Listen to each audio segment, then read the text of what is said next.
여러분 안녕하십니까? 진성호입니다. 조국 전 장관은 결국 구속될까요? 아니면 구속영장이 기각될까요? 지금 조국 전 장관은 서울 동부구치소에서 본인의 구속 여부를 기다리며 대기 중입니다. 그런데 조국 전 장관이 지금 이 법원에 호소하는 것은 정무적 판단이었다는 겁니다. 직권남용이 아니었다고 강변하고 있는 겁니다. 과연 그럴까요?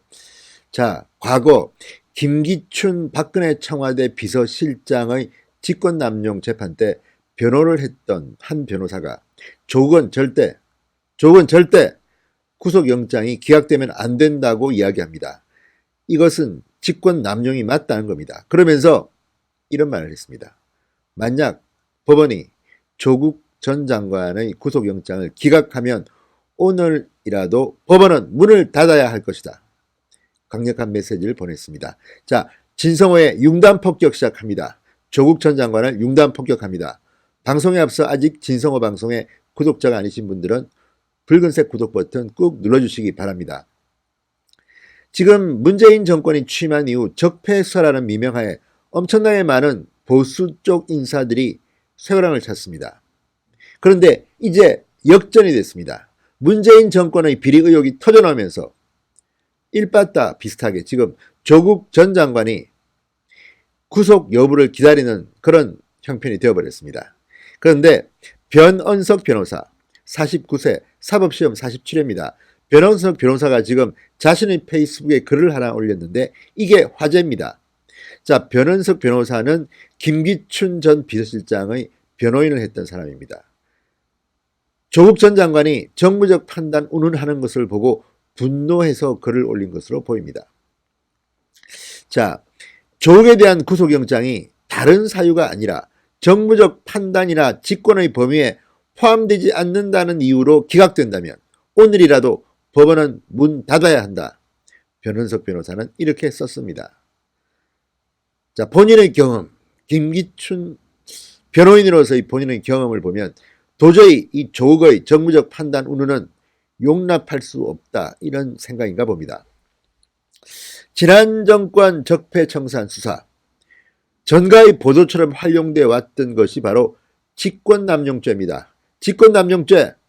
그런데 정작 문재인 정권 자신들의 핵심 인사가 직권남용으로 구속영장이 청구되자 지금 이들은 그와 정반대의 이런 법적 항변을 하고 있는 것으로 보입니다.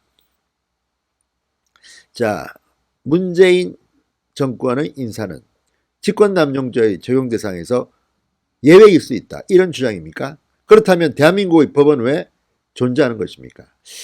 자, 박근혜 정부의 문화예술계 지원 배제 사건, 이른바 블랙리스트 사건 관련 직권남용 혐의로 김기춘 전 청와대 비서실장이 기소됐습니다. 당시 변은석 변호사는 김기춘 비서실장의 변호인으로 활동했습니다. 자, 변 변호사는 말합니다.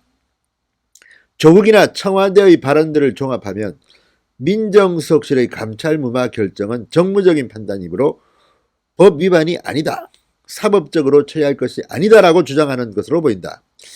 기록을 보지 않아 정무적 판단의 구체적 의미가 무엇인지는 잘 알 수 없지만 정무직 공무원이 하는 업무 처리이므로 정치적 중립성이 요구되지 아니하고 정무적 관점에서 즉 정치적 이해관계에 따라 판단할 수 있는 재량적 행위라고 한다면 한마디 안 할 수가 없다, 이렇게 서두를 꺼냈습니다. 자, 고도의 정책 결정이 필요한 경우 대통령 등 정무직 공무원이 이를 정무적 판단에 따라 결정하면 이에 대한 사법심사는 절제되어야 한다고 주장했지만 과거 이 변 변호사는 이런 주장으로 김기춘 비서실장을 변호했습니다. 그렇지만 법원에서 이것을 받아들여진 적이 한 번도 없었다.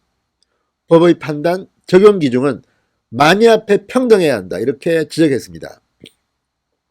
자, 변 변호사는 과거에 고도의 정책 결정이 필요한 행위의 경우 대통령 등 정무직 공무원이 정무적 판단을 한다면 이에 대한 사법심사는 절제돼야 한다고 주장했다. 그렇지만 한 번도 법원은 이를 받아들인 적이 없다. 그런데 왜 조국 전 장관만 받아들이려고 하느냐, 이런 취지입니다.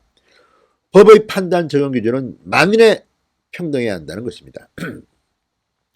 자, 조국 사건의 경우는 고도의 정책 결정이라기보다는 개인 또는 정파의 이익 보호를 위해, 즉 사사로운 이해관계를 위해서 공권력인 대통령 비서실의 직무 권한을 사용한 것으로 볼 여지가 더 많은 것이므로 이러한 직권 남용이 정무적 판단이라고 볼 가능성은 앞서 내가 변론한 블랙리스트 사건보다 인정될 여지가 훨씬 좁다고 말했습니다.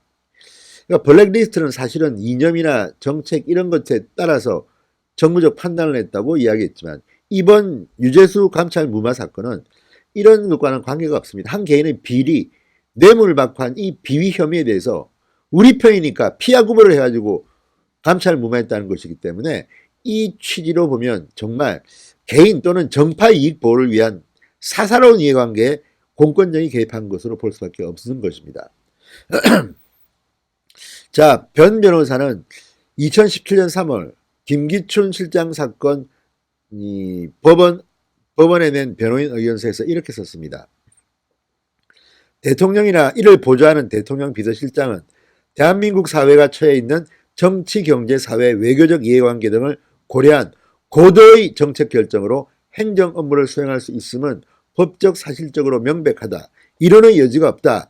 국정 철학에 따라 행정 업무를 수립, 지시, 집행한 것이 사법적 판단의 대상이 될 리 만무하다. 이렇게 말했습니다. 그런데 이런 것조차도 직권남용이라고 김기춘 전 실장은 유죄 판결을 받았습니다. 징역 4년의 실형 판결을 받았습니다. 지금 대법원 전원합의체에서 이 상고심이 진행 중입니다. 그런데 조국과 같은 이런 케이스를 만약에 직권남용이 아니라고 한다면 이게 어떻게 대한민국 법원이 살아있느냐는 겁니다. 그래서 법원은 기각시키면 문을 닫으라고 지금 변호사는 말하는 겁니다. 자, 지금 권덕진 서울 동부지법 영장전담 부장판사가 심리를 하고 있습니다. 이미 피의자 신문은 끝났습니다. 그리고 최종 판단 빠르면 오늘 내에 나옵니다. 내일 새벽에 나올 수도 있습니다. 그렇지만 저는 생각보다는 빨리 나올 것 같습니다. 그만큼 조국 전 장관의 혐의는 구속 사유가 된다고 보기 때문입니다. 아무튼 김기춘 변호인이었던 변현석 변호사 이 통쾌한 글 정말 법원 만인 앞에 평정해야 합니다. 진성호의 융단 폭격이었습니다. 여러분 감사합니다.